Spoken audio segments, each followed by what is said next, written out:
네가 지금 아주 고귀하고 의미 있다고 생각하는 삶조차도 과거에 무수히 반복되었던 삶의 하나에 불과하다. 우연히 태어난 너의 존재를 갖다가 필연적인 것으로 만들어라, 이런 얘기. 나의 사상이 가르치는 것, 다시 살고자 원할 수 있도록 그렇게 살아라.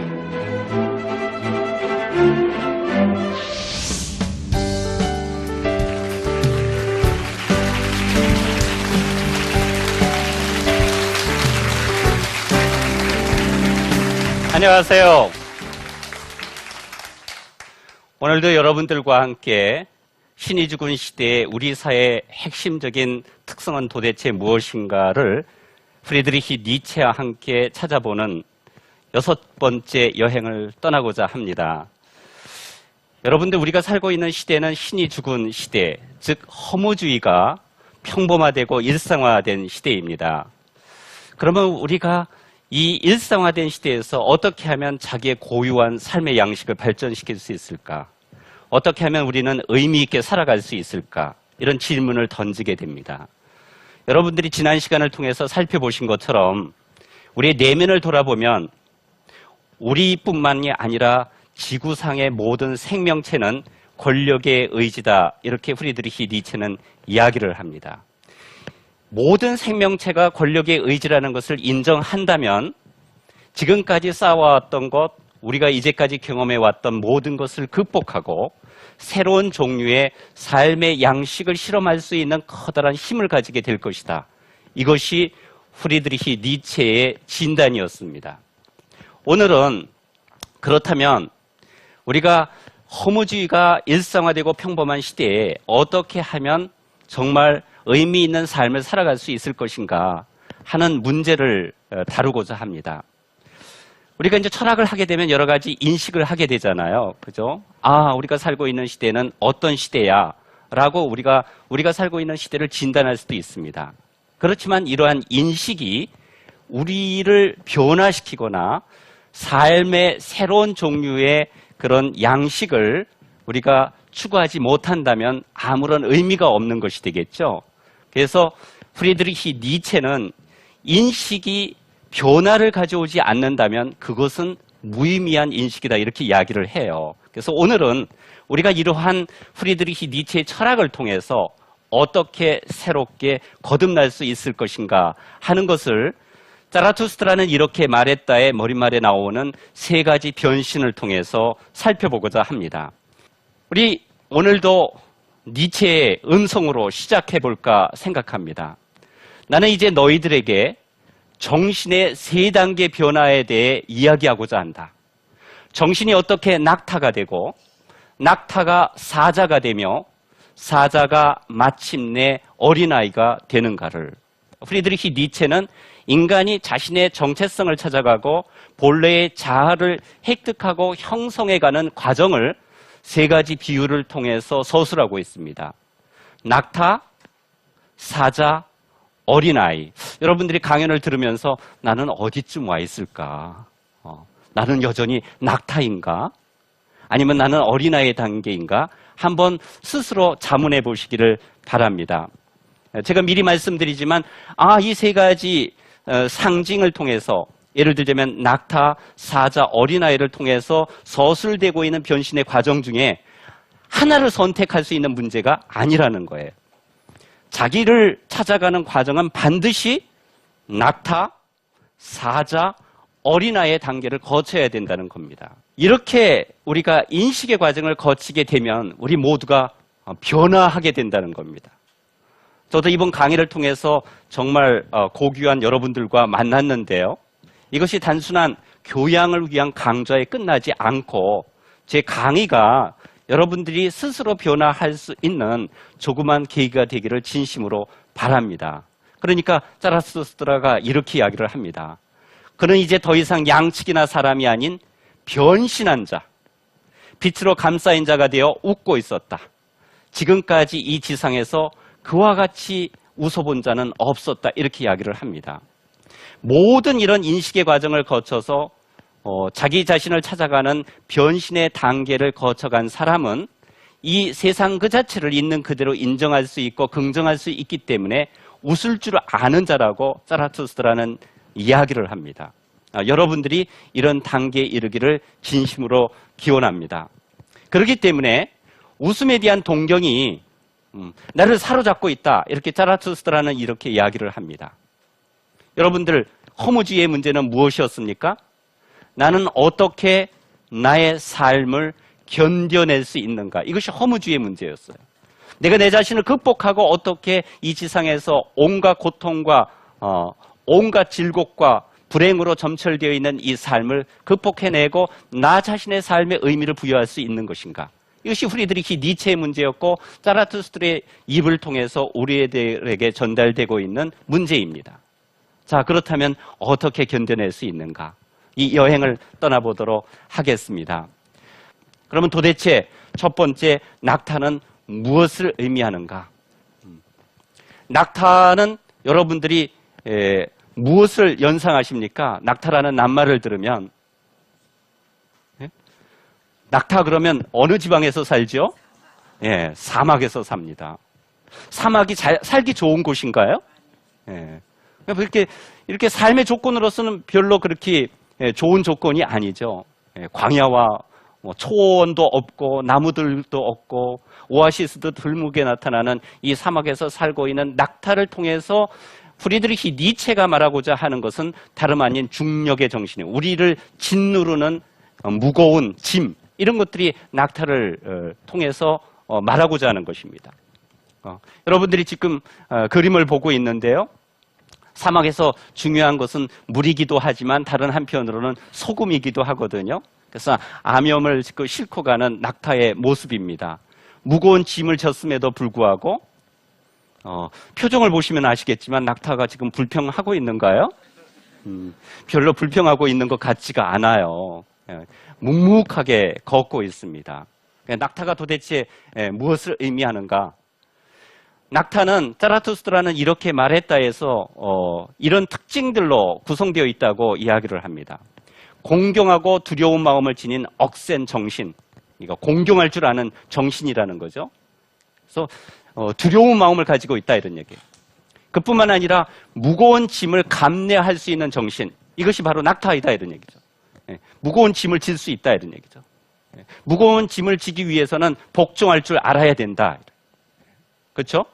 여기서 짐이라는 것은 여러 가지로 의미할 수가 있어요. 우리가 삶을 살아가면서 해결해야 될 과제, 그것도 짐인 거죠. 우리가 때가 되면 결혼을 해서 가정을 꾸리잖아요. 가정이 나에게 짐이 될 수도 있어요. 가정을 꾸려서 아이를 낳잖아요. 아이가 나에게 짐이 될 수도 있어요. 제가 오늘 시간이 많다면 여러분들과 이렇게 대화를 통해서 좀 나눠보고 싶은 게 있어요. 여러분들에게 지금 짐은 도대체 무엇입니까? 항상 뭐냐면 우리에게 나의 의지와는 관계가 없이 강요되거나 부과되는 과제와 무거운 짐들이 항상 있다는 거예요. 그래서 뭐라고 그러느냐면 낙타는 the load bearing spirit다. 짐을 지는 정신이다. 이렇게 프리드리히 니체는 이야기를 하거든요. 짐을 질 줄 알아야 된다 이런 얘기죠.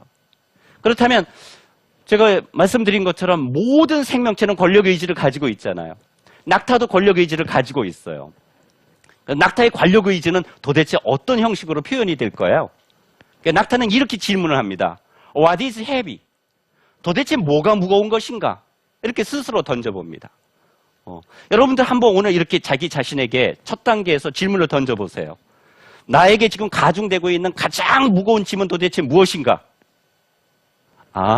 이준우 교수의 강의를 이해하는 것.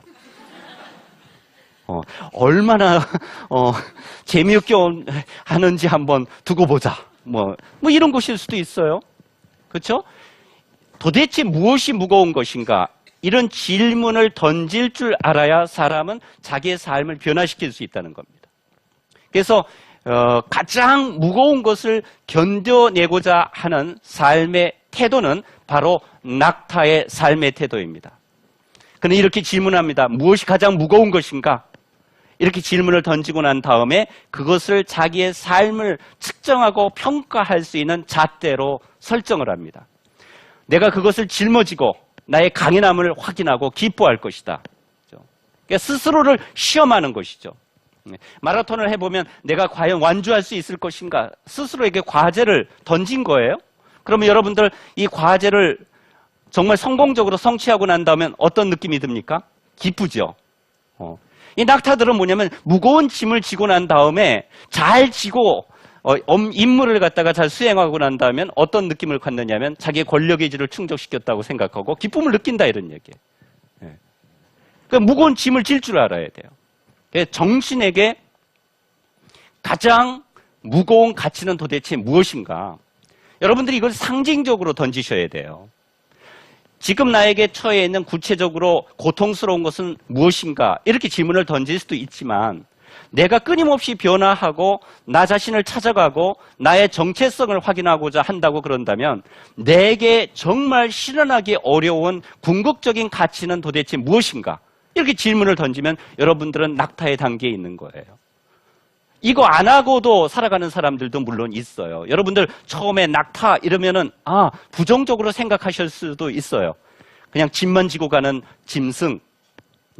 남의 명령을 하면 그냥 복종하기만 하는 짐승 이렇게 생각하실 수도 있지만 이 낙타조차 어떤 질문을 던지느냐 하면 나에게 무거운 것은 도대체 무엇인가 이렇게 질문을 던진다는 거예요. 이것이 낙타의 정신이다. 이렇게. 그러면 정신에게 나를 실현하고자 하는 나의 자아에게 가장 무거운 가치는 무엇인가 이렇게 던졌을 때 아까도 말씀드렸지만 나를 둘러싸고 있는 진리, 도덕, 기존의 관습들 이런 것들이 무거운 것일 수도 있다는 거예요.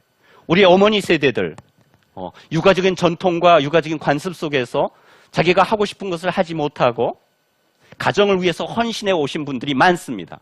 그렇죠? 이것을 이겨냈을 때 물론 그분들의 나름대로의 삶은 충족하고 또 실현했을 수도 있습니다. 이런 제도와 관습들, 나를 구속하는 이런 것들이 총체적으로 수렴이 되어서 상징적으로 표현한다면 그것이 무엇으로 대변되느냐면 신으로 대변된다 이런 얘기죠. 그러니까 신에 의지한다는 것은 어떻게 보면 가장 가벼운 삶을 사는 것처럼 보일지 모르지만 가장 무거운 삶을 사는 것이다 이렇게 이야기할 수도 있다는 거예요. 너는 하나님의 뜻을 거역하지 말라. 너는 하나님의 뜻대로 살아라. 선하게 살아라. 이웃을 사랑하라. 이런 도덕적 명령들이 결과적으로는 자기 자신을 변화시키고자 하는 자에게는 무거운 짐이 될 수도 있다는 겁니다. 그래서 이렇게 질문을 합니다. 진리를 위해 영혼의 굶주림을 과연 내가 참고 견뎌낼 수 있는가? 진리의 물이라면 설령 그 물이 더러운 물일지라도 내가 뛰어들 용기가 있는가? 이런 거죠. 관습과 이런 제도와 가치들을 갖다가 무조건 부정하고 파괴하는 것이 아니라 일단은 그것을 견뎌내고 실질적으로 체험할 수 있는 용기를 가지고 있는가? 이것이 프리드리히 니체가 던지는 첫 번째 질문입니다. 그래서 이 무거운 짐은 영어로는 뭐라고 그래요? 로드라고 그래요. 근데 주 하나님 그럴 때 주도 뭐라고 그럽니까? 로드라고 그래요. 발음이 기막히게 비슷하죠. 신이 우리에게는 항상 명령을 하는 자이기 때문에 너 그렇게 살지 마라 이렇게 명령을 하는 자이기 때문에 우리에게는 무거운 짐으로 다가왔다는 겁니다. 그래서 이 낙타가 대변하는 중력의 정신은 다른 말로 표현하면 you should 이런 거예요. 영어로 표현하면 you ought to 그러면 당위의 정신입니다.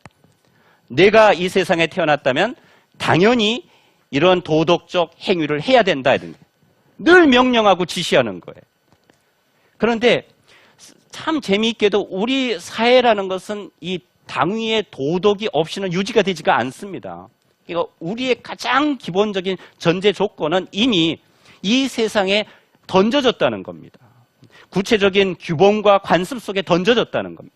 여러분들의 의지대로 이 관습과 규범을 마음대로 바꿀 수가 없습니다. 1차적으로는 뭐 할 줄 알아야 돼 따라서 받아들일 줄 알아야 된다. 그래서 낙타의 정신은 도덕적 명령에 대해서 순종할 줄 아는 태도이다. 정신 변화의 출발점은 뭐예요? obedience, 순종과 복종입니다. 순종과 복종입니다. 어린아이를 교육할 때에도 제일 먼저 가르쳐야 되는 게 뭔지 아십니까? 순종과 복종입니다. 해서는 안 된다는 것을 분명하게 가르쳐주는 것이 필요합니다.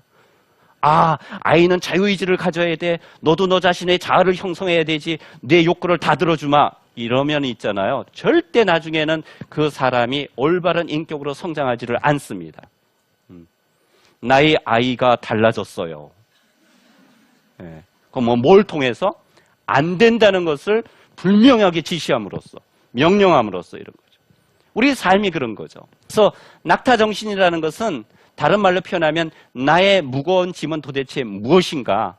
그래서 진리를 추구하기 위해서는 내가 이 진리를 과연 감내할 수 있는가, 감당할 수 있을 것인가를 자기 자신에게 진지하게 물어보고 솔직하게 대답할 줄 아는 정직성과 진실성이 진리보다 더 중요한 것이다. 이렇게 이야기를 합니다. 무거운 짐을 지고 있는 낙타입니다. 여러분들은 어느 단계에 계십니까?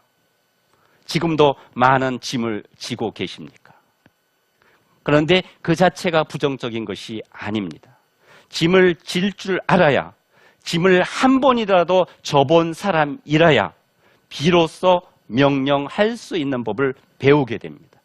그 법을 배울 때 우리는 비로소 사자의 단계로 성장할 수 있다고 프리드리히 니체는 강변을 합니다. 어떻게 새롭게 거듭날 수 있을 것인가? 타인과 소통하고자 원하느냐? 그러면 명령할 줄 알아야 된다. 자유로운 의지를 향한 의지, 그것이 사자의 단계이다. 형제들이여, 자유를 얻어내고 의무에 대해서조차도 신성하게 아니요 라고 말할 수 있기 위해서는 여러분들 모두 사자가 되어야 한다.